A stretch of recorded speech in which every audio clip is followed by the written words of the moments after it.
Hi! Hi! Naku, ang dami kong chika sa'yo ngayon. Eto na, naka 2 points ako today. Una, pinagalitan si Camila sa harapan ko, ha? Pangalawa, iniwan ni Bong si Camila at CJ, aba, para lapitan lang ako. O, diba, feel na feel ko, mas lamang talaga ako sa Camila na yon. Good! Dapat talaga mas lamang ka sa prom din na yon. Pero hoy, Ivy, ha? Kalahati lang yan ang trabaho mo. Tatandaan mo, dapat ma-win over mo si Daisy. Kailangan mapalapit sa'yo yung bata. I know, right? Kaya nga tinitiis ko eh, kahit na hindi magaan yung loob ko sa bata, no? Hello? Hindi ko kaya siya kadugo, no? Alam mo, buti na lang hindi niya ako masyadong kinukulit ngayon kasi nandun si Camila. Ah! Buti naman di ka niya masyadong kinukulit ngayon. Ang saya-saya, di ba? Luka-luka. Ano ka ba naman, Ivy? Mag-isip-isip ka nga. Dapat nga ikaw yung kinukulit ng bata. Dapat siya close sa'yo, hindi doon sa April na Camila na yun. Ano ka ba naman? Ivy, alam ko wala kang amor doon sa bata, pero gumawa ka ng paraan na sa'yo mapalapit yun, hindi doon sa Camila na yun. Eh, ano namang gagawin ko? Aba, malay ko. Mag-isip ka naman, ano?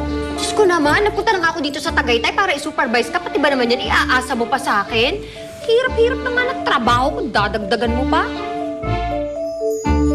Daisy, ayun na si Daddy Bong. Sabihin mo na. Oh, anong sasabihin, Daisy? Tungkol po kay Tita Ivy. Tita Ivy? Oh, bakit? Anong tungkol kay Tita Ivy? Oh, Ivy! What a coincidence! May sasabihin siya tungkol sa'yo. Ah, talaga, Daisy? Ano yung sasabihin mo tungkol sa akin?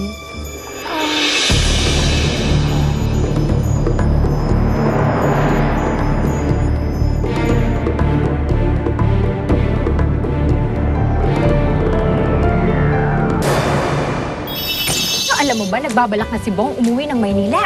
Gawin mo lahat ng makakaya mo para pigilan siya. Meron kami alam na resort na puntahan. Yung malapit lang. Para naman makapag-bonding tayo. Relax. Dapat kasama ako dyan para may magbantay kay Daisy. Hindi, okay lang kasi ako magbabantay kay Daisy. Ako. Thank you for letting me stay with your family. Tsaka for helping me with Camila. Oo, ngayon nga napapansin ko eh. Alam mo na, kayo nagbabanding, kayo nagkikita lagi, kayo nagkakumustahan. Puro kayo. Bong, umamin ka nga sa akin. Nagsiselos ka ba? Napapansin mo ba, Winnie? Ang bait na si Tita Ivy sa akin ngayon?